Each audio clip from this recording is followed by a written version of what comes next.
Jemaah rahimakumullah, alhamdulillah tadi kita telah melakukan aktivitas. Masya Allah, kalau kita renungkan dengan baik, sesuatu yang dilakukan secara bareng-bareng akan mempunyai dampak baik kepada semuanya. Dan sepanjang itu tujuannya baik dan caranya juga benar, terlebih menjaga akhlaknya. Namun dampak dari aktivitas yang dilakukan seperti tadi zikir, sholawat, itu pasti berbeda-beda. Walaupun semuanya insya Allah mendapatkan pahala dari Allah Subhanahu wa Ta'ala. Dampak yang didapat itu beda-beda, tergantung dari apa? Tergantung dari banyak hal. Satu, melakukan kegiatan itu karena faktor kanan dan kiri, ya, karena faktor kanan kiri, karena faktor ikut-ikutan. Ada manfaatnya, ada, ya. Dan ini manfaatnya luar biasa, walaupun hanya sekedar ikut-ikutan. Karena Rasulullah juga menyampaikan, apa yang terjadi kepada diri kita itu tidak terlepas dari dengan siapa kita dekat. Sejauh mana perbaikan diri kita itu tidak bisa dipungkiri, itu bisa dilihat dengan siapa kita ikut-ikutannya. Namun ada yang lebih baik dari itu, ketika dia bergerak dengan pemahaman yang baik, ketika bergerak dengan melakukan aktivitas dengan pemahaman yang baik itu, apa yang terjadi? Dia dihilangkan dari ketergesa-gesaan, menikmati panjangnya waktu aktivitas. Contohnya sholawat tadi barusan, kita nggak tahu artinya aja semangat, alhamdulillah. Apalagi kita baca dengan penuh pemahaman yang luar biasa. Masya Allah, isinya doa untuk diri kita sendiri, doa untuk kedua orang tua kita, doa untuk anak-anak kita. Itu kalau bisa kita pahami aktivitas yang kita lakukan itu. Sehingga bapak-bapak, kita harus bertanya saat ini, apakah kita itu sudah mengenal diri kita dengan baik atau tidak? Ya. Konstan apa cirinya kita mengenal diri kita itu? Cirinya menurut Syekh Nawawi Al-Bantani adalah, coba izin saya bacakan bapak-bapak, adalah wa man tawahhamah, dan barang siapa seseorang yang menyangka anna lahu, bahwa sesungguhnya lahu kepadanya, aduwan, terdapat musuh, a'da, yang lebih memusuhi, min nafsihi, dibandingkan dengan dirinya sendiri, qallat ma'rifatuhu binafsihi, maka sebenarnya dia sedikit mengenal terhadap dirinya.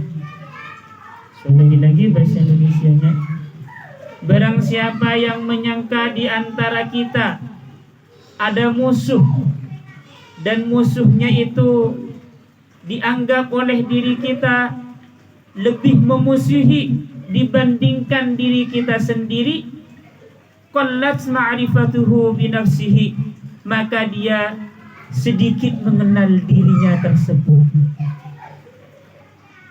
Sehingga bapak-bapak yang harus kita pahami bahwa musuh terbesar diri kita itu bukanlah tetangga kanan kita, tetangga kiri kita, bukan teman kerjaan kita, bukan istri kita, bukan anak kita, tapi musuh terbesar di dalam diri kita adalah diri kita sendiri.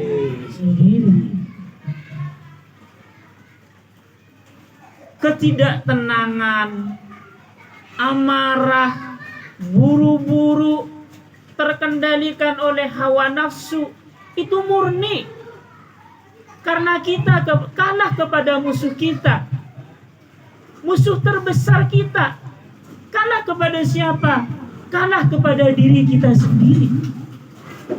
Sehingga Masya Allah di pembahasan sebelumnya Imam Al-Ghazali menyampaikan bahwa yang terbaik di antara orang yang bertikai itu adalah yabda'u bis salam, yang memulai terlebih dahulu dengan salam. Kenapa Pak Ustadz? Bukan yang terbaik di antara keduanya itu yang memulai terlebih dahulu dengan memaafkan? Enggak. Karena apa? Orang yang lebih dahulu memulai dengan salam, satu, dia itu pasti sudah memaafkan. Yang kedua, setiap yang keluar dari lisannya, dari omongannya, yang keluar dari tatapan matanya, yang keluar dari gerak-geriknya, ketika dipandang oleh orang yang pernah bersengketa dengan dia, yang pernah konflik dengan dia, itu menenangkan. Dua poinnya. Satu, pasti dia udah memaafkan. Yang kedua, dia aktivitas gerak tubuhnya, omongannya, pandangannya, itu membuat tenang kepada siapa? Orang yang pernah bertikai kepada dia. Kenapa kok dia mampu membuat tenang orang yang pernah bertikai kepada dia? Karena dia telah bisa menyapu, membersihkan bekas-bekas luka yang ada di dalam hatinya. Masya Allah. Memaafkan gak bisa membuat tenang ketika masih ada luka di sini, masih ada perih di sini. Bisa bisalam membuat tenang itu setelah apa? Menghilangkan perih di dalam hatinya, menghilangkan sakit di dalam hatinya, sehingga yang keluar dari dirinya itu adalah apa? Membuat tenang orang lain, apalagi yang pernah bertikai dengan dirinya. Itu Masya Allah salah satu ciri orang yang telah bisa mengalahkan musuh terbesarnya, yaitu dirinya sendiri. Sehingga di sini dilanjutkan bapak-bapak di dalam kajiannya di dalam kitab ini, Masya Allah, isinya Bismillahirrahmanirrahim. Kelanjutannya adalah ma intaqamah Rasulullah, tidak pernah ada dendam di dalam diri Rasulullah sallallahu alaihi wasallam. Tidak pernah dendam karena alasan apa? Li nafsihi qattun, karena alasan dirinya sama sekali. Nih, karena apa, bapak-bapak? Dendam itu adalah sampah jiwa. Dendam itu adalah sampah ruh. Orang yang masih ada dendam, cirinya adalah berniat di dalam dirinya ketika dia diberikan kekuasaan, kekayaan, kepintaran, ingin membalas keburukan yang diberikan oleh orang tersebut. Sehingga ketika masih ada dendam di dalam dirinya, itulah mungkin salah satu cara Allah menunda dia diberikan kelapangan. Ketika masih ada dendam di dalam dirinya, itu mungkin salah satu cara Allah menunda kecerdasan pikirannya. Ketika masih ada dendam, mungkin itu cara Allah menunda kelancaran rezekinya. Takut kalau udah dikasih rezeki, udah dikasih jabatan, udah dikasih kepintaran, dia gunakan kepintaran itu untuk membalas kezaliman yang pernah dirasakan oleh dirinya kepada orang lain tersebut. Sehingga bapak-bapak, mari kita stop ya yang menghambat keberhasilan kita karena sampah yang ada di dalam diri kita yang kita sebut salah satunya dendam. Syekh Umar ya Al-Hafiz radhiyallahu anhu ya yang masih hidup sekarang, yang pernah kesini kemarin sampai viral. Antum tahu ceritanya bapak-bapak ya, ketika beliau itu masih usia kecil ya, datang ke sholat Jumat, tiba-tiba ditangkap oleh penguasa pada saat itu, oleh pemerintah pada saat itu, karena dominnya mayoritas dulu komunis ya di zaman dulu tuh. Ditangkap ulama luar biasa, ulama besar. Udah sampai saat itu, sampai wafatnya di mana, dibunuh sama siapa dan sebagainya itu nggak tahu. Karena kebersihan hati Habib Umar, apa yang terjadi? Pemerintah yang menggantikan pemerintah sebelumnya yang zalim itu ya datang kepada Habib Umar. Ya. Habib Umar, kami sudah mengetahui siapa yang pelaku penangkap ayahnya Habib Umar. Siapa yang membunuh, dengan cara apa dibunuh. Coba sebutkan apa yang diinginkan oleh Habib Umar sekarang. Pengen tahu nama-namanya, pengen kami balaskan dendamnya, pengen kami ini lagi, pengen kami ini. Hukuman apa yang pantas buat dia, buat mereka? Apa jawaban Habib Umar? Saya tidak perlu nama, saya tidak perlu apa yang engkau tawarkan itu. Saya hanya minta satu. Di mana orang tua saya dimakamkan, akan saya pindahkan ke makam keluarga. Masya Allah. Itu orang bersih ya. Kekuasaan pemerintah udah tunduk ke dia ya. Ditawari enggak mau. Kalau kita gimana?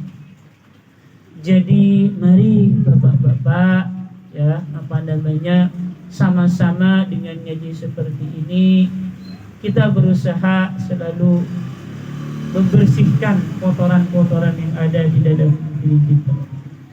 Apakah Rasulullah tidak pernah dendam? Pernah. Ya. Rasulullah sabarnya luar biasa, bahkan ketika dulu dilempar ya dengan batu sampai kena ke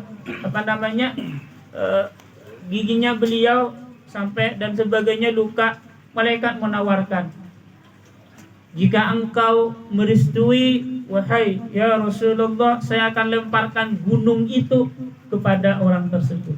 Kata Rasulullah apa? Jangan mereka melakukan seperti itu karena dia tidak paham, tidak mengerti. Apakah Rasulullah pernah dendam? Pernah. Tapi alasannya bukan karena alasan pribadi. Apa alasannya? Yaitu apa?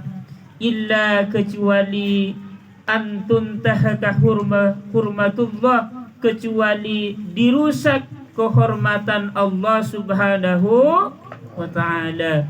Fayastaqima lillah, maka dia dendam karena alasan Allah subhanahu wa ta'ala. Kalau untuk urusan dia pribadi ya ini enggak ada dendam. Tapi kalau udah agama Allah diinjek-injek, baru beliau ngajak perang dan sebagainya. Saya lanjutkan terakhir, wafil hadis, dan di dalam hadis yang diriwayatkan oleh At-Tirmizi ya, ma zadallahu rajulan bi'afwin illa izzan. Allah tidak menambah kepada seseorang bi'afwin, dengan meminta maaf, illa izzan, kecuali apa? Nama baik. Kita punya mindset, kalau kita bertikai dengan orang, kita minta maaf, pandangan orang yang meminta maaf itu yang salah. Benar nggak bapak-bapak? Tapi kalau pandangan Allah apa? Yang meminta maaf duluan itu yang terbaik, dan dia tidak mendapatkan apapun kecuali kehormatan yang luar biasa, kecuali izzah. Ingat, yang membuat kita menunda-nunda meminta maaf, berbuat salam, berbuat baik, itu karena ego kita. Semakin lama kita menunda, semakin kotor hati kita. Semakin cepat kita minta maaf, semakin itu ciri bahwa taubat kita diterima oleh Allah Subhanahu wa Ta'ala. Siapa yang tahu? Diri kita sendiri, kadar kualitas keimanan kita tuh. Siapa yang tahu kerasnya hati kita? Kita sendiri. Gitu. Apakah kita berhasil mengalahkan ego kita atau tidak? Kita yang tahu. Orang lain tidak bisa menilai. Itu mungkin untuk pertemuan malam hari ini, sekedar mengingatkan, melanjutkan materi sebelumnya. Saya mohon maaf jika ada kekurangan. Wallahu muwaffiq ila aqwamit thoriq. Assalamualaikum warahmatullahi wabarakatuh. Ya Fanta